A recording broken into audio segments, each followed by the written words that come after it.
Good morning, family. Welcome to the Afro Latina Show. I am your host, Alicia Anabel Santos, La Diosa Dominicana, La Santera, coming to you live from Arizona, Buckeye, Arizona. I am here visiting my brother who has been diagnosed with cancer, and so I'm here for the week, just bringing him some love and healing energy and light and joy and laughter. And so I wanted to take a moment just to kind of check in and record my diary. This is episode 116, Something Bigger Than You. Um, so I had a long day of travel yesterday, and it was really a hard flight, but it was wonderful. Once I arrived, his wife made me an amazing dinner. We had enchiladas con arroz mexicano y frijoles. It was banging. And today I woke up. I feel super rested. Um, and sort of just ready to kind of be present and be with him and catch up because I haven't seen my brother in 7 years. And right now he's taking a nap, so I figured I'd, you know, take some time to sneak out front. It is beautiful out. It is beautiful out. Can you see? Just a wonderful view. That's where his wife takes the dog out for a walk. He has his beautiful flowers and on his front deck, his front porch. Um, and it's warm. Sorry, New Yorkers. I know it's frigid temperatures out there. I hear y'all are waiting for a snowstorm. Sorry, I'm not.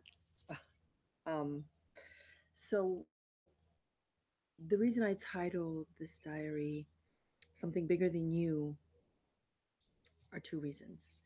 First, on the spiritual level, and being a writer and a person who's creative, I know that my writing in itself is bigger than me. I know that the purpose, the reason, I was called to be a writer, I was chosen to be a writer, and just kind of be this vessel to receive these wonderful stories is because it's bigger than me. Like the stories that I'm writing, the issues and themes that I talk about, it's bigger than me. It's not just my story, it speaks to so many people who might be going through some of the things that I have gone through and am going through in my life. I'm thinking today, though, about my brother and his decision to move so far away from us. So just a little backstory. My brother and we are 10 months apart. We were both born in Brooklyn, New York. I'm in Bushwick, and we left in elementary school and moved to Queens, and then it was just him and I, you know, for the first 6 years of my life, first seven of his, it was just him and I. And then my middle sister was born, and then like 12 years later, my baby sister was born. So for the most part, um, Fabio has been my boy. Like we were each other's best friends, coming up. And then things shifted. So he left. We left New York when we were both in high school. We were in Queens at the time and moved to Rhode Island. And in Rhode Island, things happened. He was married. He had his first child. Then he was married and had his second child. And then I left, and then he left Rhode Island, and we left our family behind. Now, he came to New York for a while and lived with me, and then made the decision to just kind of bounce.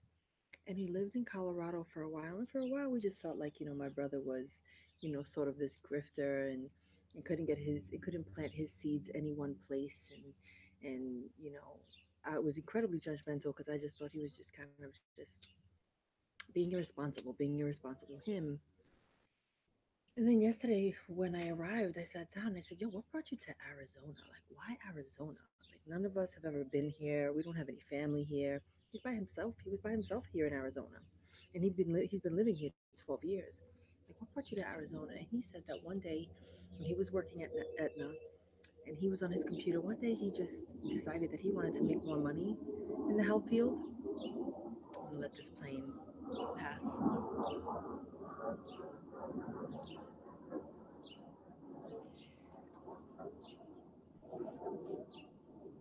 So one day he was sitting at his office on his computer and he decided that he just wanted to make more money.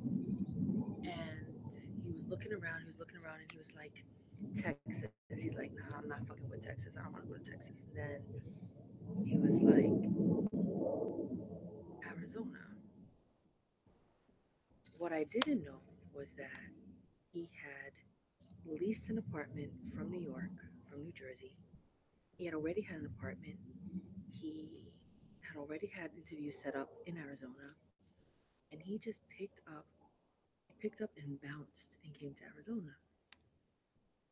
Now, I had no idea I've never been. He's been living here 12 years. I have never been to. I didn't visit him at his first house, and I haven't visited him here at his new house with his wife. And so I didn't know how he was living. Like I just imagined him struggling, that he was so far away. My belief was that he was so far away because, he didn't want us to see him struggling or us worrying about him. But the truth is, what I realized this morning is that my brother was on an adventure.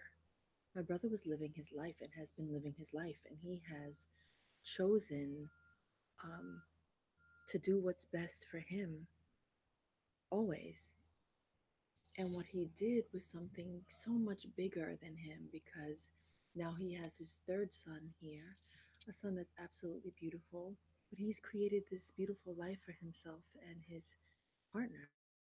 And he looks happy and he's living well and he's doing what he loves. And so when you realize that there's something bigger out there for you and you decide, yo, I'm just going to take that leap of faith and jump.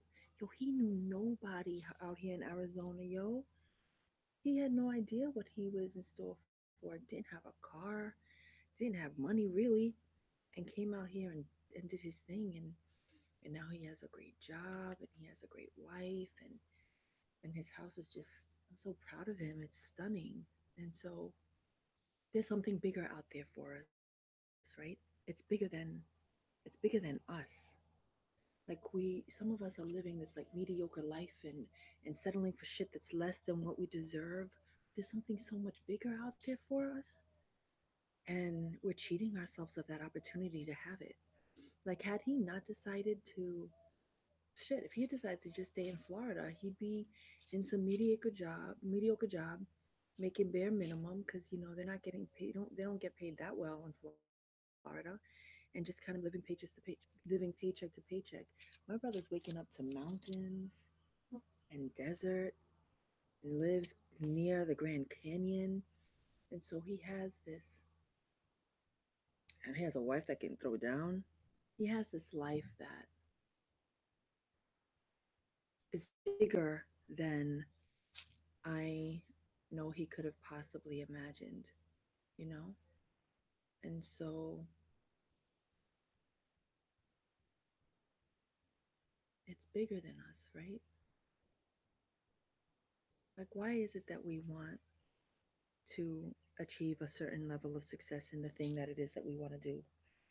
I would like to think, well, I know for me, it's about telling stories about incredibly powerful and brilliant and beautiful Latinas and women of color who have been left out of history and literature for decades, centuries even. It's bigger than me because I want to tell these magical stories of our people that just haven't been written. And that's bigger than me. I know that I'm writing these stories because I want little girls who look like me, who are from Brooklyn, the Bronx, Queens, Staten Island, Arizona, Texas, Florida, wherever, China, el continente de África, Japón, wherever,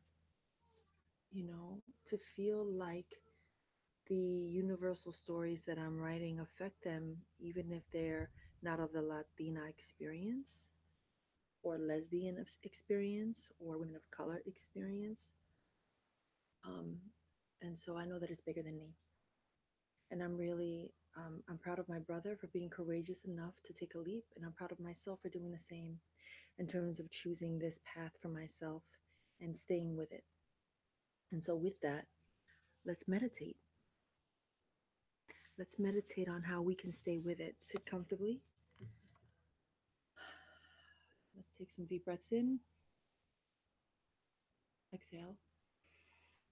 Inhale. Exhale. Inhale. Exhale. Inhale. Exhale. Inhale. Exhale. Keep breathing comfortably.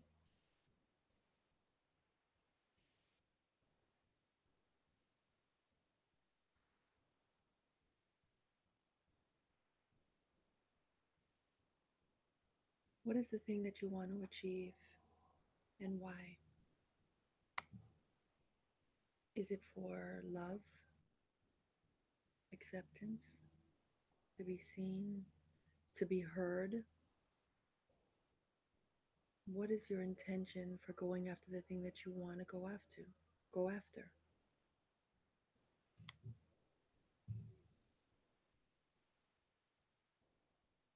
What is this thing that's so much bigger than you that kind of frightens you a little bit, but you know it's so important for your life? I'm thinking about so many celebrities right now: J Lo, Tyra Banks. I'm thinking about athletes.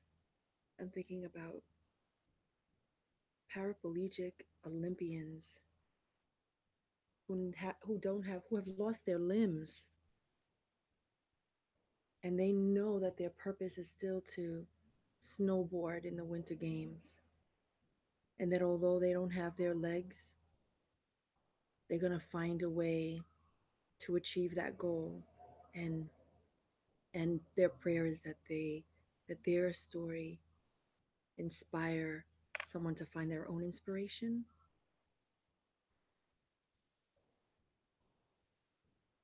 That's what I'm thinking about today. I'm thinking about the things that inspire me: my people, my culture, my history, my legacy, my religion, my family. They inspire me. And I know that there's something bigger for me, is that my success is also their success. So, like, while there are all these amazing stories I want to write, there is a reason, there is an intention, and there are things that I want to be able to provide for those closest to me. That's incredibly important. And so I know that my work is others centered. It's not just me. A lot of it is me. This in the solitude, in the darkness, in the quiet, in the stillness, when I have to get the words on the page. That's all about me and my process and my practice, my spiritual practice and my creative process. But it's bigger than me, not just about me. There are so many others that I'm hoping my work inspires, hopefully. When you're ready, come out of meditation.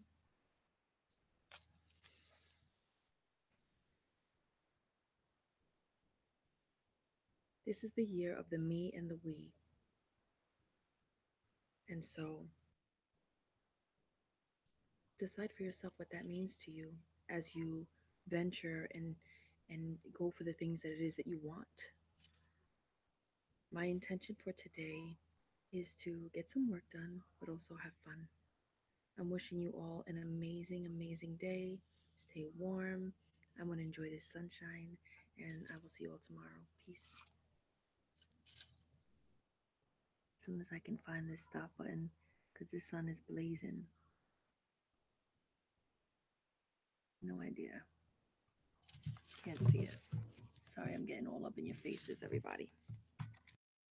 We're going to have to get up and move to the shade, family.